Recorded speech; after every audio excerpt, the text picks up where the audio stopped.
It's a woman, a she, a Mrs. It's a Sheila. Hey, you guys, take it easy. You're never going to get anywhere that way. Let's just get organized. I'll give you both 2 minutes to state your case and then time for a short rebuttal. Okay? Okay.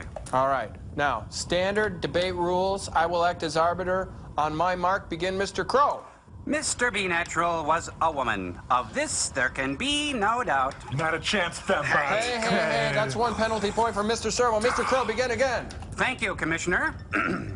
We are compelled to look on the Mr. moniker as merely a whimsical, contrived characterization in the spirit of Peter Pan, played convincingly by the late Mary Martin, and the late Kathy Rigby, and the late Sandy Duncan. Get to the point, Mr. Robot. The point, sir, is breasts.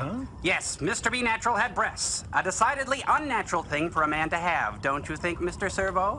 When one takes into account the short jacket, the shiny leotard, the wide hips, unless one is wildly confused, as my colleague seems to be, one concludes, naturally, that Mr. B. Natural is indeed a wonderful, sprightly, albeit annoying, woman. Thank you, Mr. T. Robot. Your response, Mr. Servo. Oh, thank you, Mr. Utley.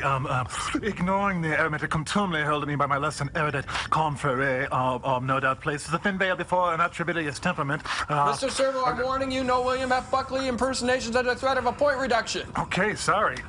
Mr. B. Natural, what a guy. Yes, Mr. B. Natural is a decidedly modern man. Ignoring the constrictions placed upon him by modern society, Mr. B. Natural dresses as he does, just as he sees fit.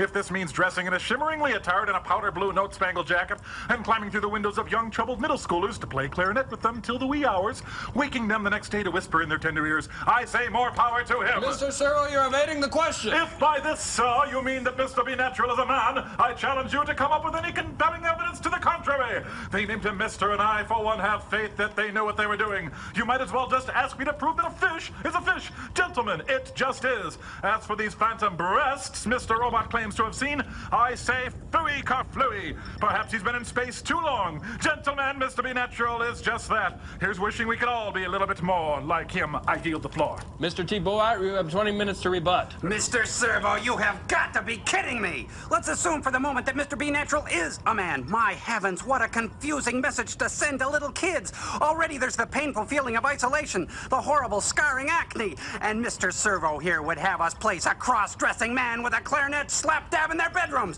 Why not men in little Bo Peep costumes with stinky cigars explaining the facts of life to our unsuspecting daughters? I, for one, would Mr. not Servo, like... your rebuttal. Yes, why not, Mr. Crow? I don't think we should stop there. Let's break down all the barriers. Hairy men in Spartan costumes holding big sales on shady boulevards, naked jockstrap wrestling, big Gentlemen, I have commercial sign. I'm sorry.